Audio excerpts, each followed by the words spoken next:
Welcome back to the Starketer, episode 11. After a week off, to take some time to reflect on everything that we've covered in the series so far, we are back with the usual format.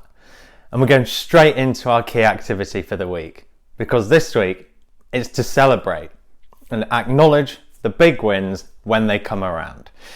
So this is not celebrating just because the sun has been shining all week.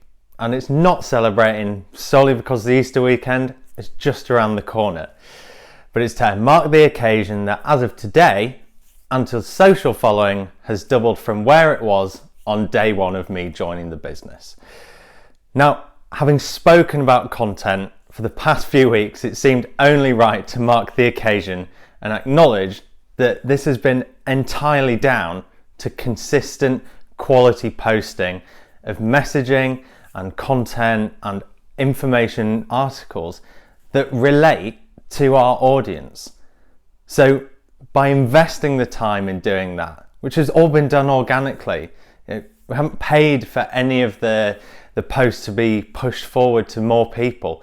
It's just grown. And so over the past 143 days, we are now in front of twice the amount of people that we were when I first joined Antil. And so I thought that was frankly worth celebrating. Now, on to our key learning for the week. Now, this week it comes from the fantastic copywriter, Dave Harland, who I had the pleasure even of sitting on a webinar with earlier in the week. Now, Dave was full of such useful information and great nuggets to take away. But one that really stuck out for me, and one that I wanted to share with you today, is to get curious about the bad reviews and to understand what isn't being said. Now, one thing that I know that I was definitely guilty of straight away, and know other people have been, is wanting to see just 5 stars out of 5 everywhere for anything that relates to your organisation. Well, in fact, Dave raised a point that sometimes that can come across as slightly inauthentic. And so there's actually been some research done to say that those businesses that rate between 4.2 and 4.4 out of 5 actually have a higher conversion rate through from a review screen to purchase.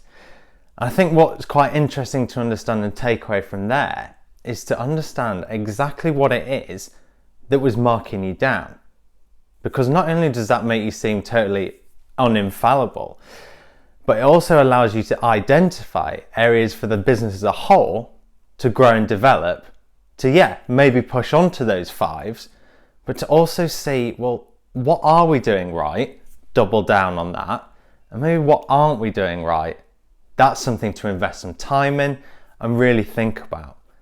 So when looking at anything that we're doing, whether it be marketing, product, sales, look for those gaps, because that is where the innovation comes. It comes through uncertainty and change. Innovation never comes through status quo. And in effect, that kind of moves us on to the last piece of the episode today, and our inspiration. And quite frankly, I'm amazed that I haven't covered this business yet already. So it only felt right in relation to their latest launch of the Lost Forest to talk about how inspirational a company from more than a marketing perspective BrewDog are. And frankly, there is nobody out there doing quite what they're doing in terms of the honesty, the transparency, and being relatable to their audience, especially when we're just swamped by fake news. Our audiences want authenticity. They want to know that the businesses they engage with care about the same things.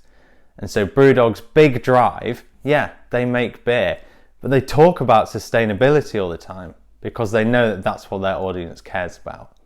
And so I think the inspiration for marketers in general is to not only do a great job of product marketing, but to talk about the things that your audience cares about. Nobody likes to be pushed a product, but what they do like to see is a product that they like doing something good for a cause that they also care in. So perhaps something to think about there.